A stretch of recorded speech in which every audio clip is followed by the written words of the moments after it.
Hi, everyone, and welcome at What is Your Gift? And today we have a new guest with us, and this is Sarah. Sarah is coming from Canada, and she has like a really interesting story. I met her on one of our group that I'm doing with hypnosis, with the Simpson Protocol, and she said, "Yes, I want to share my story to inspire you." So, welcome, Sarah. Thank you for being with us today. Thank you. Thanks for having me. It's great to be talking to you, and I love the work that you're doing to spread the message about finding your gift to everyone. That's right. Thank you. Yeah. It's so important to inspire through story, I reckon, isn't it? Hmm. Mm. Absolutely. So maybe Sarah, if you want to start and tell us what you're doing right now. Sure. Well, like yourself, we have hypnotherapy in common. So for the last 10 years now, I've been working as a clinical hypnotherapist, and through a not always straightforward route, I I am now 100% online. And really, my passion is offering up my work, over 95% of my work at no cost to anyone who wants to access it. So most of my work is available on my YouTube channel. I'm coming up to about 400,000 subscribers, and that's my passion really. And working as a clinical hypnotherapist really combines a couple of passions, which is writing, my love of literature, and the neuroscience of hypnotherapy, and probably both the art and the science of hypnotherapy. I think hypnotherapy just is so broad. So I love the fact that there is the side, the art that speaks to the soul or the mind, and the science that can really get results for the listener as well. Wow, it's fascinating because to have both side of the writing, which is more the inspiration, the creation, and having Mhm. the other side that is more the scientist is like a perfect mix. How did you come up with that? I really thought years ago that I would be a counselor or a psychologist. This is way back when in school. Or the other thing I wanted to be was a writer. And like most people, most of us are just focusing on getting a job, paying off student debt. So really, I ended up in IT for 13 years. And really, over the process of those years, though there were aspects of the work that I loved, it wasn't really fulfilling my values. And I really think as each of us gets older, if we are not in touch with ourselves, the process of getting older presents an opportunity to get to know ourselves, to also understand better our values, and think about not just what we want to get from life, but what do we want to give? What's going to be left behind? Mm. And really, I was at a crossroads in my career. I realized it wasn't fulfilling me, and I just couldn't fit with what the corporate world wanted from me. That already started to touch on that essence of no matter how much of time I give up, no matter how much I try, I couldn't fit into that mold that was seen as acceptable in the corporate world. So really, the first step was looking around what seemed like the next best step, not really knowing where I was going. And I actually started to study sustainability in the evenings, and got incredibly excited studying the models of sustainable communities. And Ah. that really sparked something for me. But again, I didn't really know what to do with that. Um, but through writing about those models, we were all given exercise to write. I became very interested in the aspects of social and spiritual support, and was thinking, wow, yes, we really can start to think about this more consciously. And I think in this day and age where more and more people report that they don't have someone to turn to, that we are more fragmented, more isolated than ever, sadly, I feel that consciously uh, thinking about community and how can we recreate community that is supportive is so important and is so needed. But really, I didn't know what to do with those concepts. I knew I was excited about them, but didn't know what to do. And it was really a process of putting the pieces together and not jumping to a job title, because I think that's what we often want to do. Okay, I don't want to be an IT project manager anymore. What's the name? What's the thing? Yeah. What do I Enter in a do? box. And I understand that. And I had sleepless nights for sure, ironically, being a hypnotherapist now. But it was a conscious decision not to pick a job title. It was really about putting together the pieces of who am I? What do I think my skills are? What are my passions and what are my values? And so, really, it was the inspiration of sustainable communities, other concepts like the gift economy, which is a concept in sustainability where you offer your work as a gift and people pay you what they feel it's worth. Wow. So it requires a lot of trust as well. Yeah. Uh, so people don't have to pay for my work. There's no paywall on YouTube. But I love that idea of the gift economy. But I wanted something that was solution focused as well. And counseling didn't quite do it for me. And I'd been to hypnotherapy as a last resort, which for my own insomnia, working the hours and at the pace that I used to work in corporate. And it just slowly came back to me. And once all of those pieces were together, sustainable communities, gift economy, the neuroscience, the solutions focus of hypnotherapy, but the art of it as well, the way that it can bypass our logical, critical mind and speak in a way that many modalities cannot, many other spoken word modalities cannot. That just all the pieces came together, and once that was complete, I was like, that's it. I see it. That's what I want to do. And so I went back in 2014, 10 years ago, and did my very first course in hypnotherapy. And What was since the course?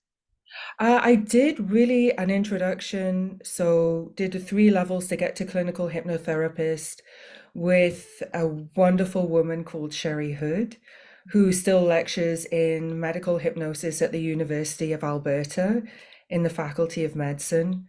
Okay. So definitely through her work, I became really interested in the impact of medical hypnosis, the work it can do to help menopause syndrome symptoms, pain, as we know, the analgesic and anesthetic effects.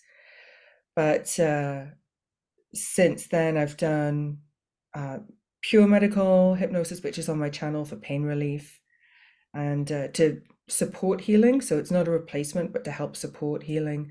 And I've also combined some of those medical hypnosis concepts with some of the concepts from Simpson Protocol as well Yeah. to So you've do done some. like, yeah, a good mix. And you have a bit of writing also. You're saying like you do a lot. Do you write? Yes, yeah. So going back to the idea of if anyone is watching this wondering what their gift is, I would really say suspend the need to give yourself a job title. Mhm. Uh, Focus on you. There is an essence of you underneath what society has tried to make you, underneath what the family influence has made you. I believe there's an unshakable eternal essence there. Your values and your passion, like what's that spark? What is going to be that spark that is there when you wake up in the morning, is there when you go to sleep at night, and is going to last there, going to be there in 10 years' time, 20 years' time as well. But my background, my bachelor's degree is in Spanish, Portuguese, and Latin American studies. Wow. And a big part of that was studying literature. And so a lot of my hypnotherapy scripts are inspired by the magical realism in Latin American literature. And as a teenager, I just loved science fiction and Isaac Asimov and Ray Bradbury, and even going back to being a child, and I was reading a lot of fantasy novels as well. So there'll be lots of little magical realism touches in my writing as well, just to spark a bit of optimism or hope. That's my intention. Yeah, and it activates the unconscious part because it's the creative mind that we need to Mhm. activate to have those changes. So yeah, fantasy and science fiction is the best for that. Yes. And then weaving in those hypnotherapy techniques, but hopefully in a way that feels fluid and feels supportive always. Yes. Wow, that's amazing. I would like to go back a little bit, just to understand a bit more how were you feeling before really, from what I understand, it went very gradually. Like you've done this sustainability courses, Yeah. and you sort of were trusting or following your intuition. But do you remember how you were feeling, when you were in this IT world and corporate world? Yes. I was reflecting on that earlier today, and I think was a combination of that practical, logical voice that tells you, you're lucky to have a job, just get your head down, don't make a fuss, just get on with the work, and don't don't rock the boat too much. But then there would be a voice saying, wow, is this it? And this is, I'm saying, is this it? Working 10, 12 hours a day. It consumed all of my waking time. And really seeing what the corporate world did to people. So these are my opinions. And I did work in a number of companies, especially in the last few years. I was consulting, turning around disaster projects. I was going from company to company. And I think subconsciously or even semi-consciously, I was looking for the place that would be right for me. And going from company to company, it was deja vu. The same issues in every company, the same drive to finish a project in 3 months. Doesn't matter if it really should take 6 months, just that focus on the next 3 months. We've got to report profit. We've got to get this done so I can take it to the board. And I would say there are those voices, and then definitely I would say one was the conscious voice. If I let's take a step back, the logical, rational, well, you're paying the bills and it's not that bad. And the subconscious signs trying to tell me this is not for you, this is not you, you cannot make yourself what this system requires you to be. And I think that's quite challenging because I'm in Canada now. You can probably hear I'm British. I was born in the north of England. And I think also to an extent being female as well, being English, there is a constant message of, don't talk too much, and know your place, don't get too big for your boots. That kind of messaging, which is passed down and just there in the culture. And I'd say the process of breaking, finally deciding this is not for me, was a gradual process, but there was definitely a point where I was like, I'm out. And I would say to anyone who is thinking, who am I to follow through on my gift, on my passion? Who am I? I'd say it's nothing to do with arrogance. It's everything to do with just a belief that you can do more and give more as well as live more. And if you think that your life, if you acknowledge that you are unhappy, it's not just okay uh, or bearable, but you are unhappy, I'd say do this as much for the people around you, the people who will benefit from your passion in the future, but the people around you right now, because we need that in the world. And it's not a grand or big-headed statement. No one, it's don't think of it as changing the world. Think of what could be my impact to one person. That's right. And what's your impact to you? You are a valuable person too.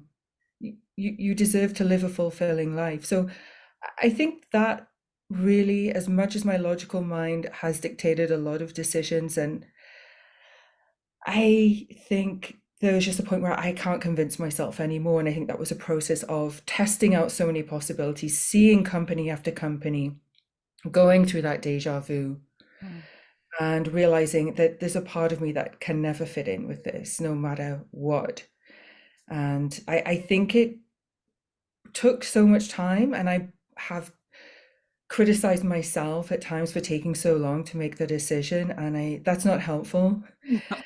And it just we're all on our own timeline. As I say sometimes in my work, no one's ahead and no one's behind.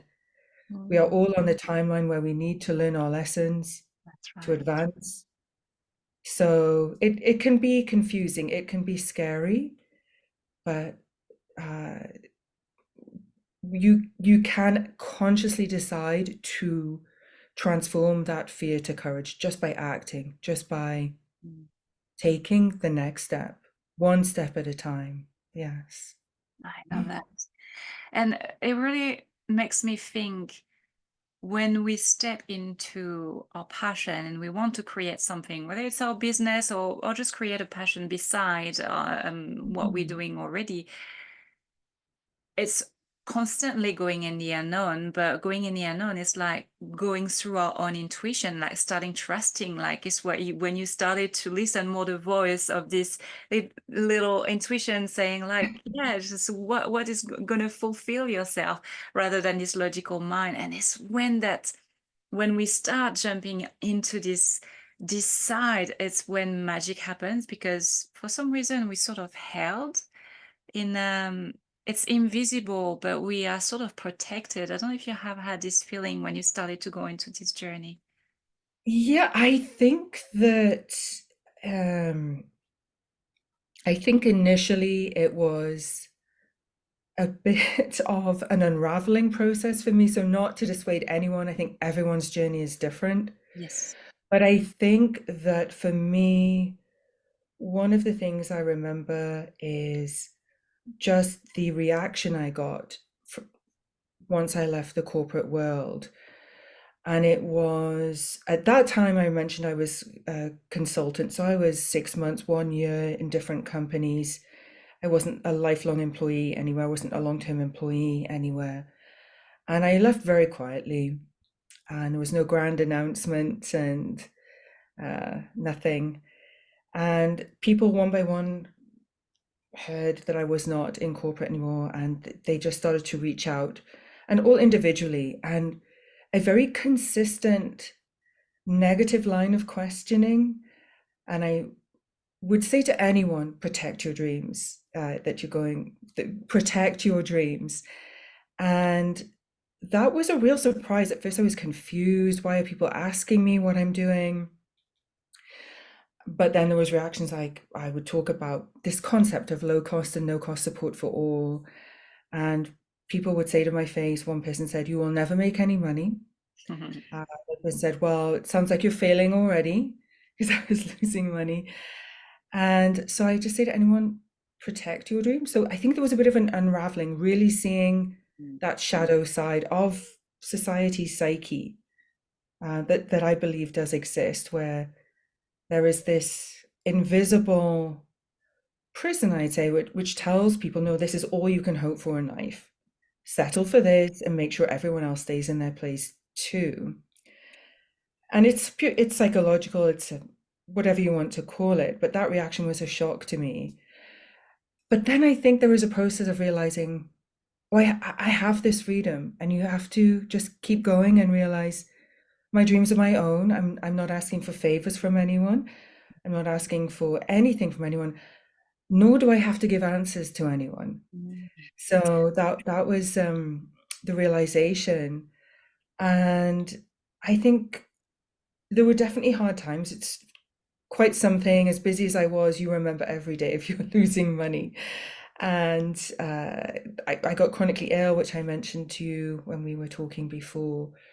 So definitely a few things, but I feel like that was my own process of well as well. I think I had been ignoring not only what was right for me for so long, I'd been ignoring the stress on my body, my Mm. mind, my soul. And I think my body was so tired of me not paying attention. It's like, I'm going to make you listen to me. But coming through the other side of that, and there are consistent challenges. Is if you continue to expand your work, you will continue to go into new territory. Mhm. I would say I've not ever doubted once that this is the work I'm meant to do. So it's not about it necessarily being easy, but in terms of doubting that this is what I should do, never, not one day, not one day. Wow. Uh, it doesn't mean you're not going to cry. It doesn't mean it's not going to be challenging.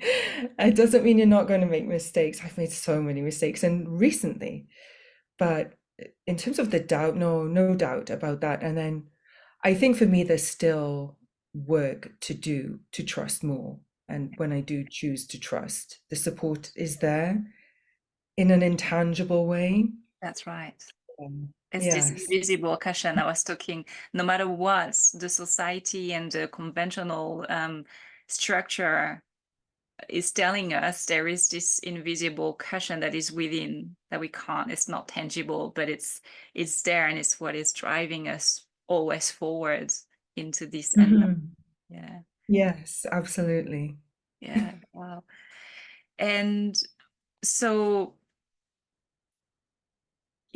okay, so it's what drove you all the way to up to now, this feeling you Mhm. had within this certainty.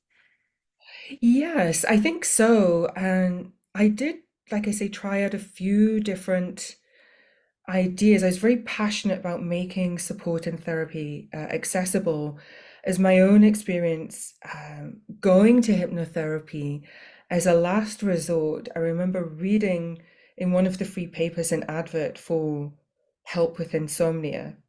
And I really didn't want to take medication when I was in the corporate world, so I just lived with my insomnia for a decade.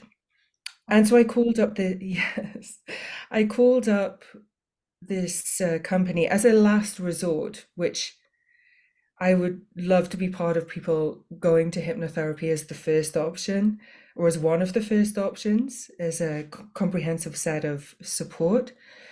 And within 4 sessions, that had retrained my brain for sleep again. But this is going back to, I think, somewhere around 2011, 2012. And at that time, I was paying $120 Canadian per session, which is not unreasonable for a private session, but that's just not affordable to a lot of people. And so I really wanted to reflect my values, which is I believe that everyone should have access to support, while a recording isn't individual to each person listening. For example, you can absolutely learn to retrain your brain for sleep again with a recording. There is so much in, for example, some of the work that is inspired by the Simpson Protocol, where mhm, you're just calling on the superconscious and giving the direction of do what is needed here, and going through the different levels of being of the person mhm, and doing that comprehensive sweep to help the person heal in mind, body, and spirit. Where I feel you can have this, whoever is listening can absolutely benefit without paying a cent.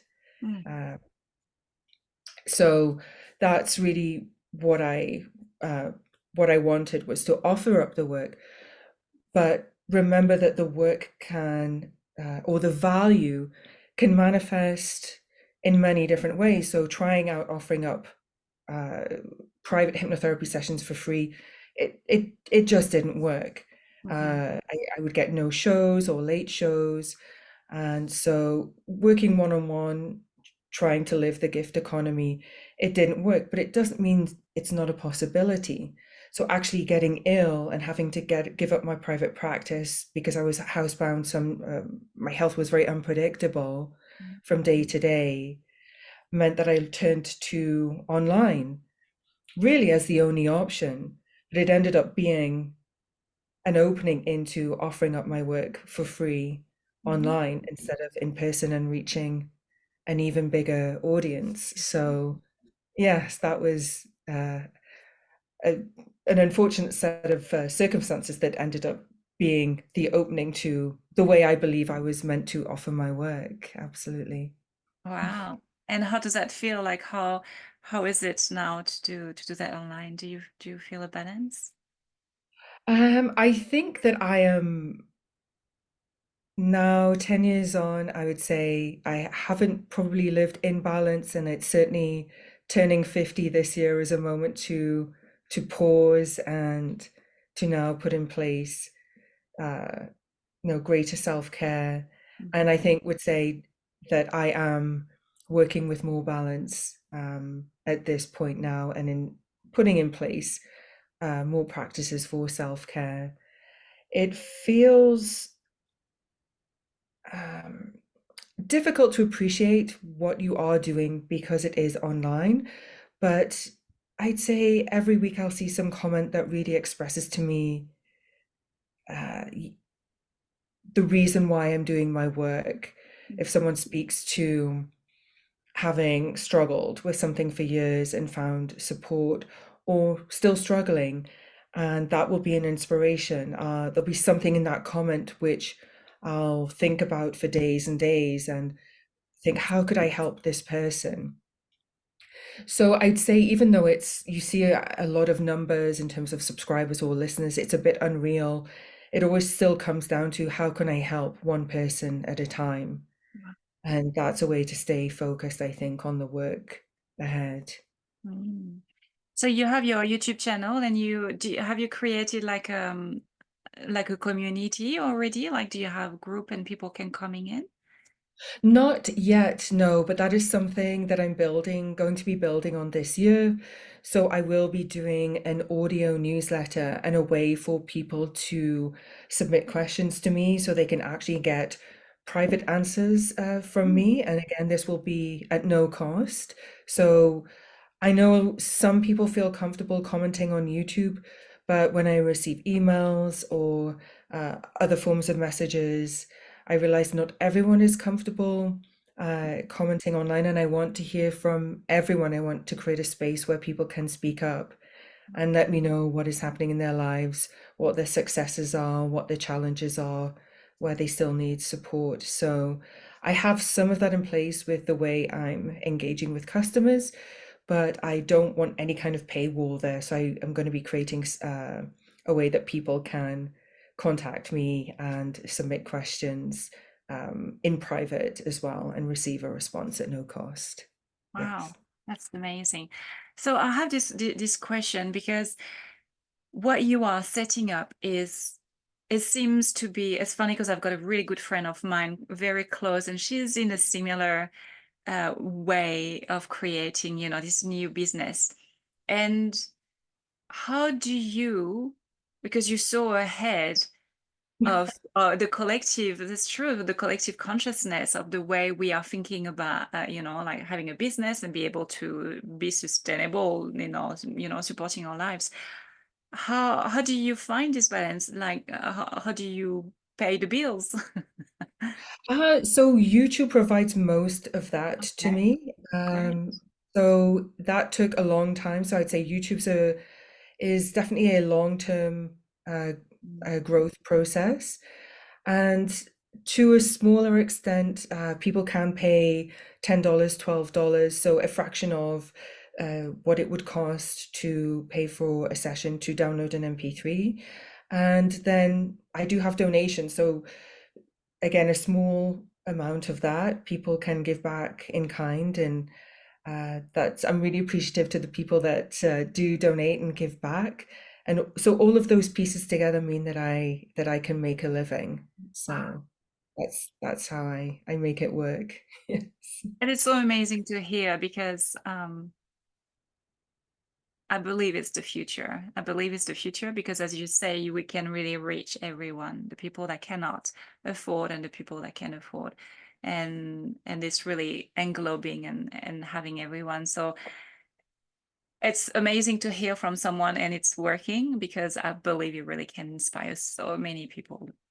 So, Yes, and I would say as well, as I mentioned, I lost money for the first 3 years, and what I would say to anyone trying to start out in this is, don't be afraid to fail. Don't be afraid to test things out and test out ideas as soon as possible. And be prepared to just flex and bend and yeah, experiment. And remember, it's not going to be linear.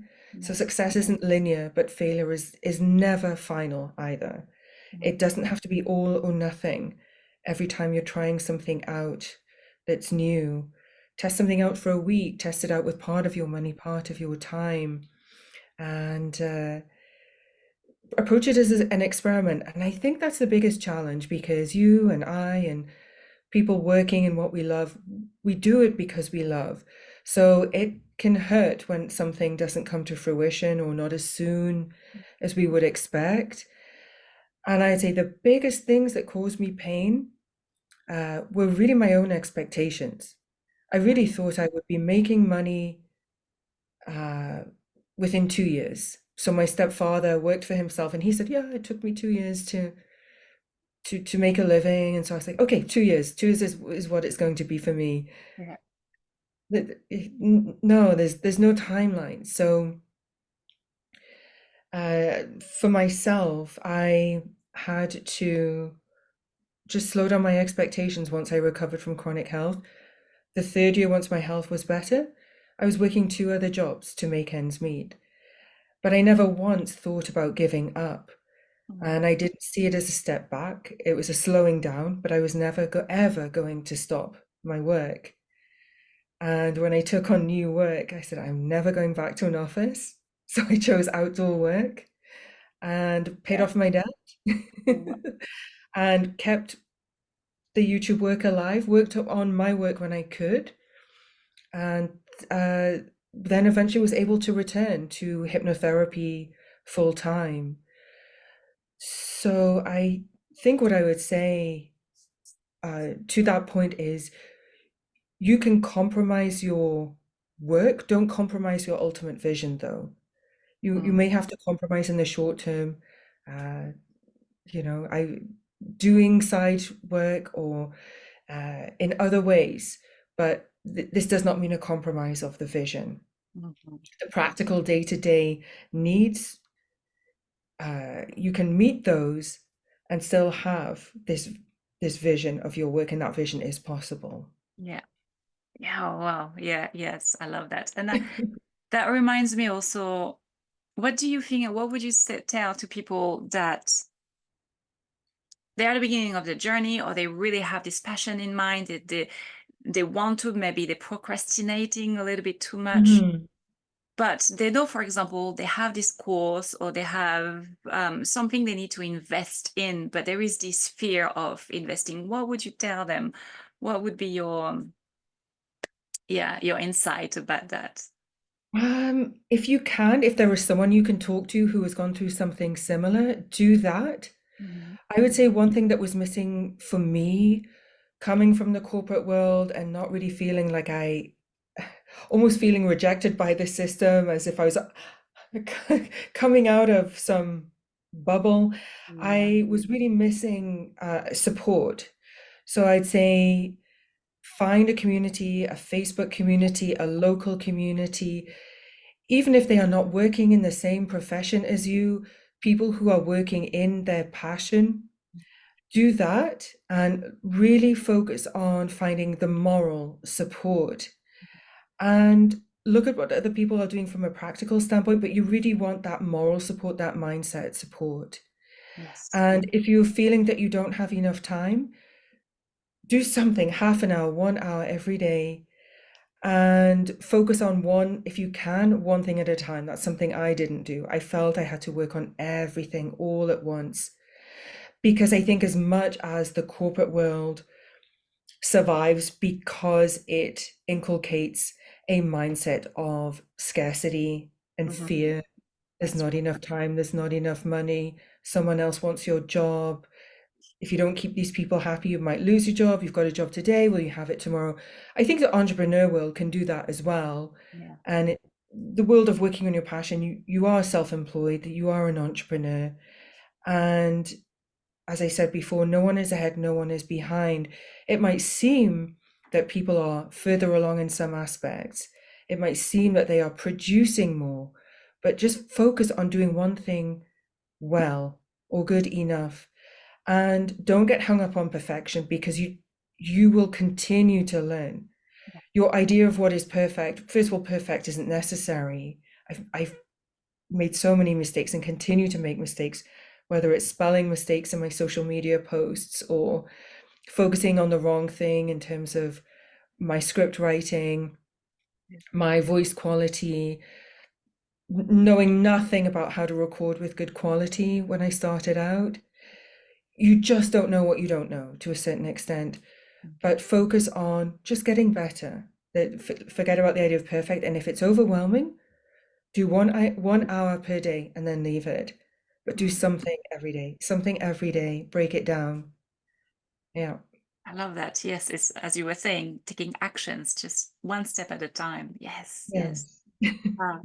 And you were talking about the challenges. Would you like to maybe one of the biggest challenge that you had, and how have you been able to bypass this challenge? So maybe that can help people to say, oh, maybe I can do it too.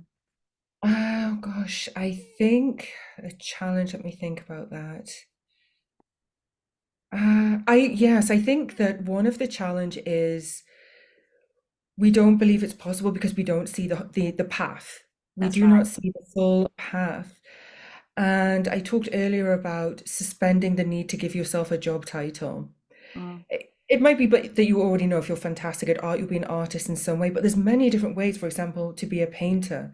There's many different ways to be an energy worker. There's many different ways to be a writer. So how you work in is as important as what you do.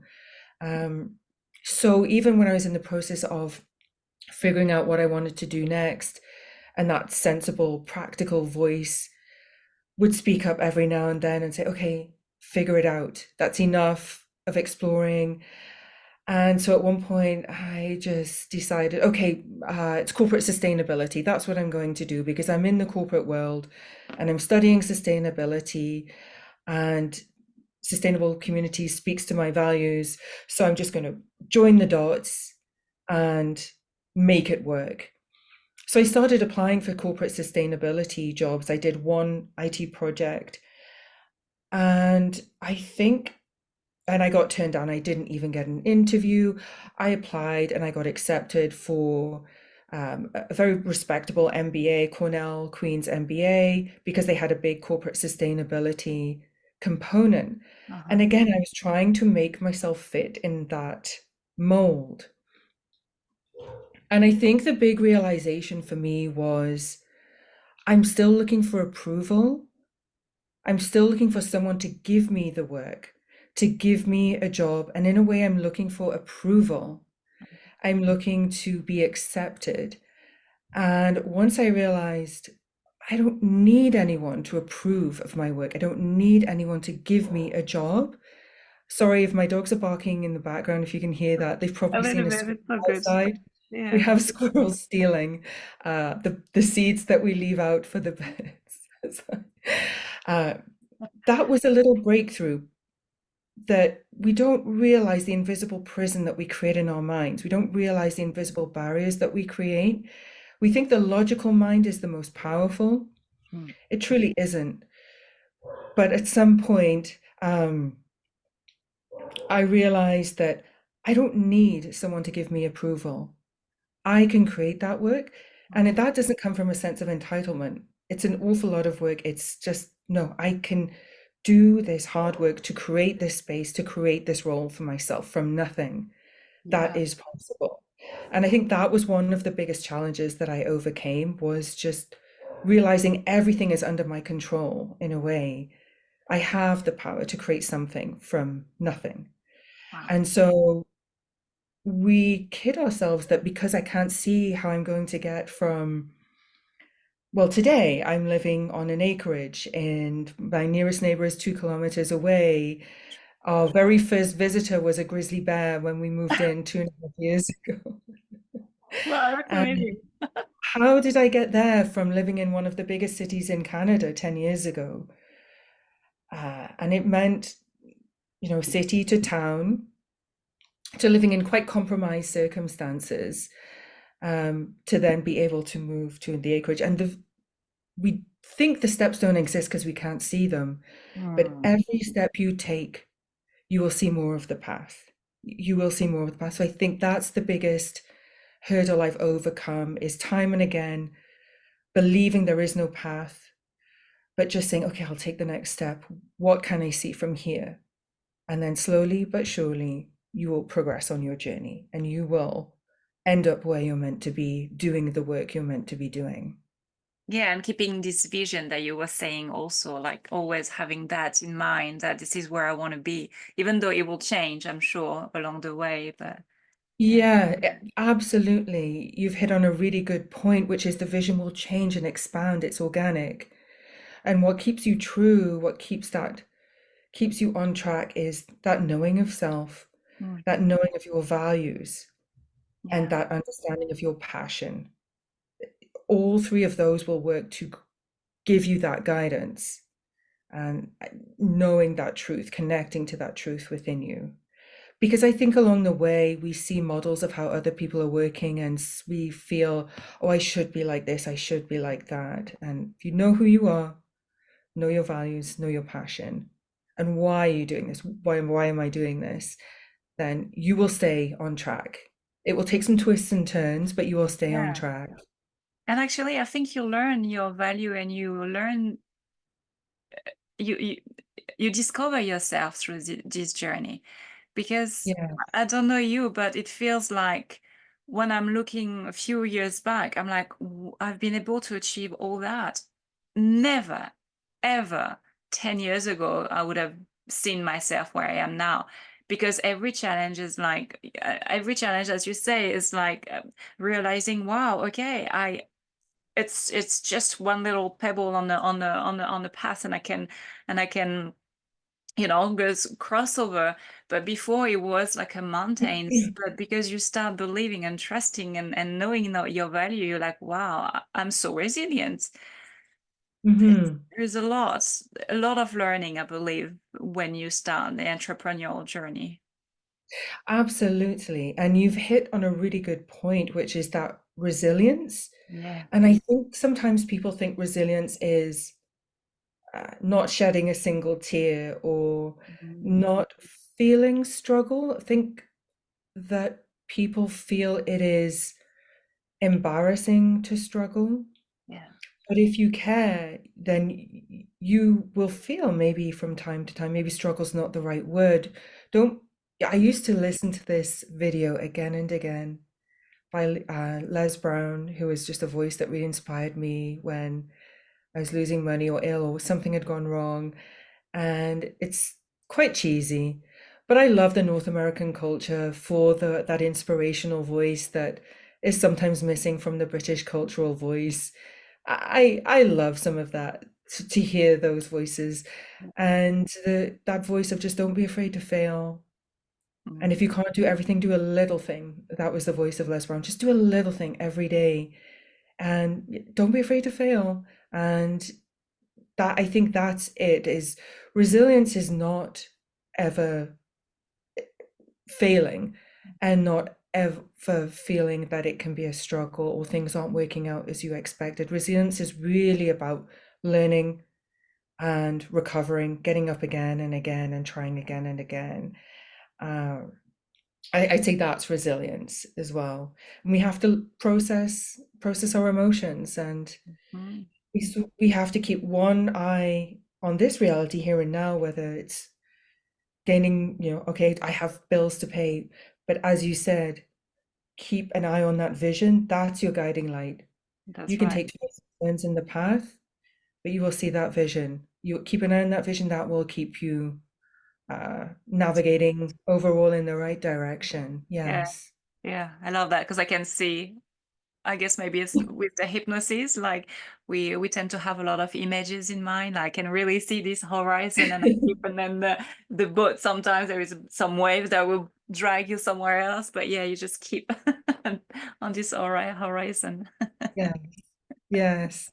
And I think even thinking about the journey of from city to here to living on an acreage, for example, one thing I wanted to mention is that it may feel like it's getting worse before it gets better. You will be taking on new risks. And it is true that you will face some risks, some challenges that you may not have had to face had you stayed in the old world. And you can't really think of it as costs or benefits. The better question is this the work I'm meant to do? Then the Mm, costs and the benefits are not really what you're looking at. It's that long-term vision again. And one thing I like to call myself is a practical idealist, which is what can I do today to keep realizing this ideal vision? So always keeping one foot in the here and now, paying the bills, whatever it may be, and but one foot or one eye to the horizon, always that vision. Yes.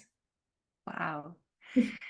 And along your journey, like you talked about Liz Brown, do you have any podcasts or any author that really inspired you that you would love to share?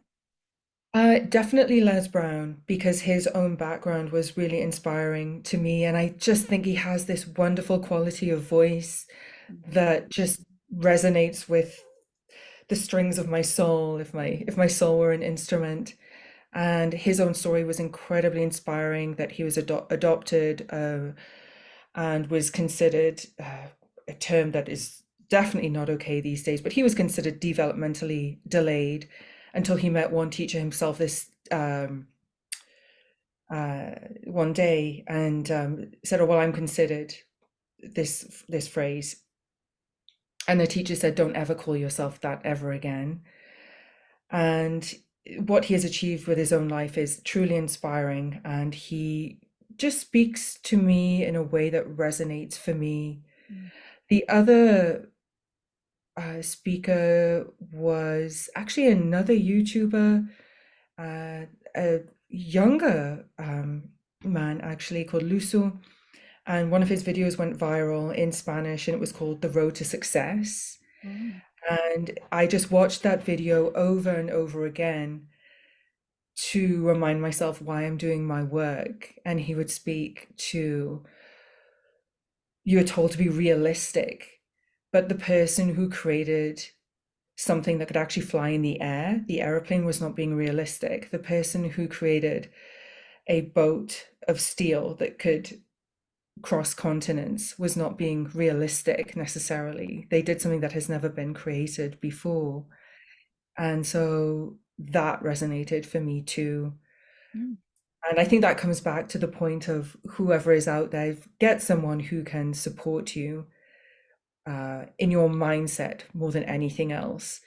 It is your mindset that is going to decide whether you succeed or fail, much more than external circumstances of money or lack of money, time or lack of time. Those are both two important resources, but you will almost decide if you succeed or fail before you spend the first penny and take the first step, in all honesty. So find someone, and if not someone, some voice that speaks to you, that nourishes you. So where the people can find, and do you have a website? Yes, so the YouTube channel is Unlock Your Life, or you can find it at youtube.com/unlock your You life will. today.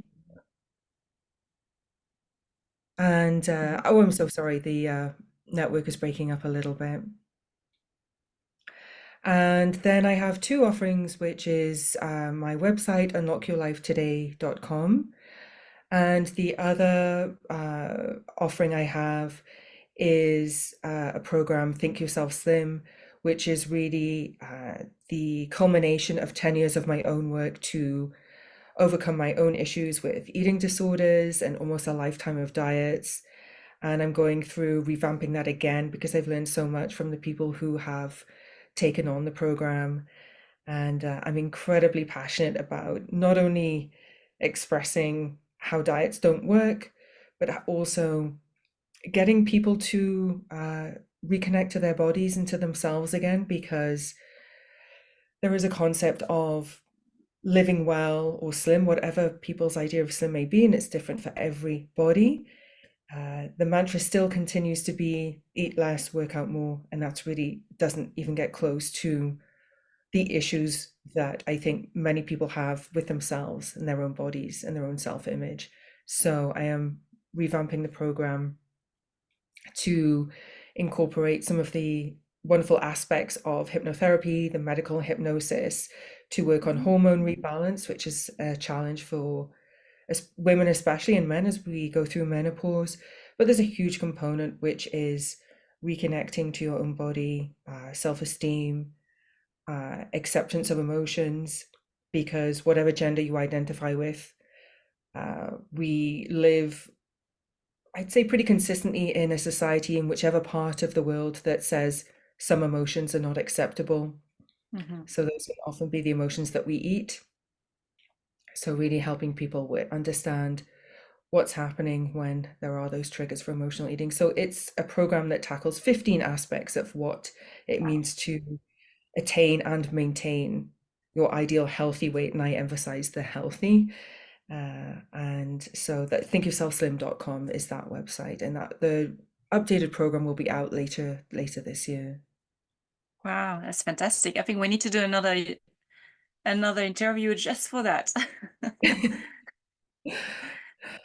Well, I mean, the food is so important. What we eat is who we are. Like, it's what makes us. So I Yeah. think it's very important. That would be great to have you. Yes. Yeah. Yeah. The process of Mm. eating well and taking care of ourselves is quite simple when it boils down to it, but we have so much complexity to break down. And I say that, I don't mean that in a way that is making light of the topic. It's incredibly important, and it took me 10 years to undo the negative messaging that I'd say most women take on and a lot of people take on, whatever gender. So it's a lot of it is the undoing of the negative before we then rebuild the Ah, positive connections to self, to food, to emotions, to body image, and more. wow, Yes. wow. Fascinating. I love that. Wow. Is there anything else that you would like to tell to the audience or anything that we missed? I don't know that there's anything else. Let me think. I think we've talked a lot about some of the challenges Mhm. and the importance of vision.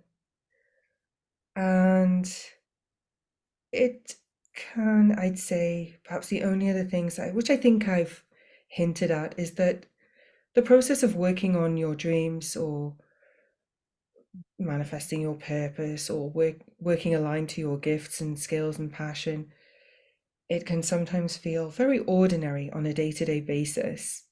It can feel just like you are, can feel quite ordinary and quite average. And I think remind yourself daily of why you're doing this. Mhm. Keep that vision alive and sustain yourself, nourish yourself. Because although it can feel even mediocre on a day-to-day basis, if you're working aligned to your purpose, it is anything but mediocre. And for anyone hesitating, I'd say do it. Do it for yourself and do it for that one person who could benefit from your work. Because if we were living in a world where each of us made a life-changing impact on another person, imagine what state that world would be in. Wow. I think we would just lift the world up. And I think on that note, I'd say don't doubt that your impact can be felt. Don't doubt that you can leave an impact on this world. We are one of 8 billion, but each of us can be felt in our impact, in our work. Yeah. Yeah. Wow. I think it's perfect sentence to finish. Well, thank you so much, Sarah, for being with us today. I really Oh, appreciate. thank you. Thank you so much. And it's been just great connecting with you. And I love the fact that for your own work, you're combining what you've learned in terms of body therapy and hypnotherapy.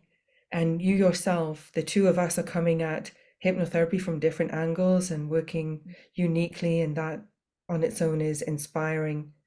And it's inspiring to hear for someone else working in their passion and their Thank gifts as well. It's just nourishing Yeah, to spend this time with you. Thank you. yeah. Thank you. Well, and it's what you're saying, like we all have this unique gift. So yeah, we need to take this step because it's so important to bring it to the world. Mhm. Well, thank you. Thank you, Sarah. Have a beautiful day. You too. Thank you. All right. Bye.